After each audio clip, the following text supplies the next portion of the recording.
Also tonight, Portsmouth officials push to talk about crime concerns in their city. Portsmouth now has 27 homicides on its crime blotter for 2015. Up till now, community activists have criticized the city about its silence on the issue. Today, the mayor and police chief said everyone in Portsmouth must do its part. Then in your sides, Joe Fisher's in the newsroom tonight with their message to the community. Joe? Well, Tom, today's announcement comes after nearly 6 months of silence from the mayor. His message was clear this morning. When it comes to crime in Portsmouth, it needs to make a 360 headed in the right direction. And he says it'll take the entire community to change the tide. As the clock winds down to the end of 2015, we're standing here today united, saying enough is enough. Mayor Kenny Wright is preaching for what he calls the new Portsmouth in 2016. And by reversal, I mean a U-turn.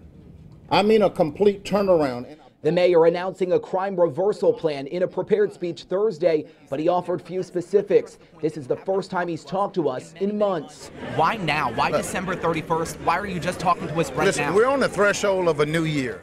Even the mayor's supporters are critical of his methods. Because there's a certain protocol that he has, and once he sets his protocol, he's not one to change. In 2015, the city recorded 27 homicides. It sickens me. It is disgusting. That's up from 11 last year and 8 in 2013. And Joe, you have to keep this in mind. If you go back to any city and you look at the number of homicides, it will bounce all over the place. Interim Police Chief Dennis Mook attributes the spike in violent crime to gang members seeking gang leadership positions. It comes down to power, money, and control. Moving forward, Mook is putting pressure on parents to do more. Because parents aren't teaching kids right from wrong. They're not teaching kids that stealing is not the way to get things. Robbing is not the way to get things. City leaders and Portsmouth residents telling 10 on Your Side they expect more out of each other. Everybody has to point the finger at themselves and say, what can I do? In 2016, do you want to hear more from Mayor Wright? Yes. Yes.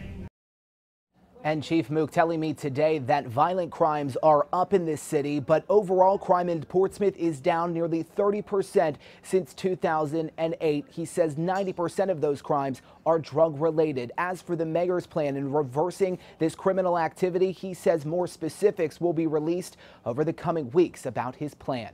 Live in the newsroom tonight, I'm Joe Fisher, 10 on Your Side. All Tom? right, thank you very much. Some eye-opening numbers there, especially about drugs in Portsmouth. Check out wavy.com for more from last night's rally, plus the coverage of this year's homicides in Portsmouth.